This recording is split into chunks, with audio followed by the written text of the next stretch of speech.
బడ్డాయికింటి వాళ్ళు నన్ను దేవునికి మరి నావి అంతా మొత్తము పెద్ద కుమారుడు కుండబాబు చచ్చిపోయాడు. ఎస్తేరి రాణి 10th క్లాస్ చదివి ఉన్న పాప చచ్చిపోయింది.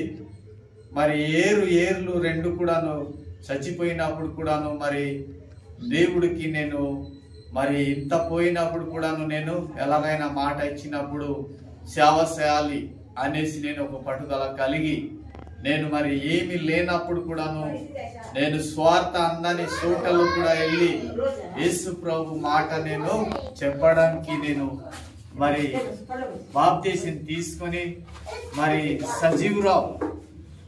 సజీవుడుగా నువ్వు ఉండాలా అనేసి చెప్పిన మాటకి దానికి విలువ ఏంటంటే బతికి ఉండగా మనం ఏం చేసుకోవాలి? ఆయన పని చేయాలి. ఆయన పని చేస్తేనే మనకు ఆదరణకర్తగా ఉంటుంది అనేసి నేను మరి తీర్మానం తీసుకొని మరి ఊదేతు పనిలో వచ్చినప్పుడు కూడాను లాక్డౌన్ పడినప్పుడు కూడాను నడిచి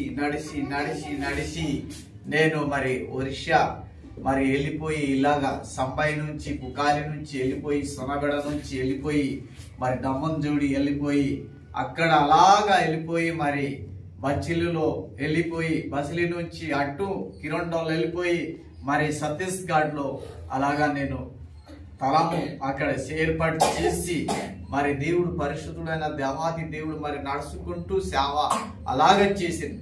నేను చచ్చిపోయినా నీకోసమే బతికినా నీకోసమే అని మేము భార్య భర్తలు కూడా తెగించేసి మరి దేవుని సేవ చేయాలి.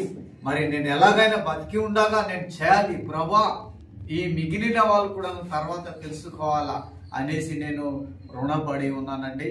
నా కోసం మరి ప్రార్థన చేయండి. నేను నా పశువులు పోయి పెద్ద కుమారుడు చచ్చిపోయాడు, పాప చచ్చిపోయింది, ఎస్తేరి రాణి చచ్చిపోయినప్పుడు మరి దేవుడు నన్ను మేలు చేయలేదు అనేసి కొంతమంది అయితే పోతారు కానీ నేను కాదు.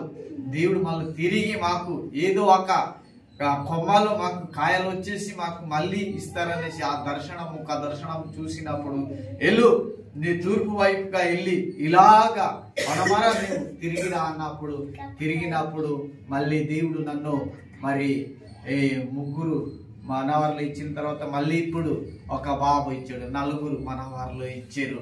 ఆయన పోగొట్టినప్పుడు కూడా తిరిగి మనకు ఏం చేసాడు అంటే మళ్ళీ దేవుడు మాకు ఏమి లేనప్పుడు దేవుడు మమ్మల్ని మళ్ళీ ఇప్పుడు ఇచ్చారు. అంటే 2 బాబులు 2 అమ్మాయిలు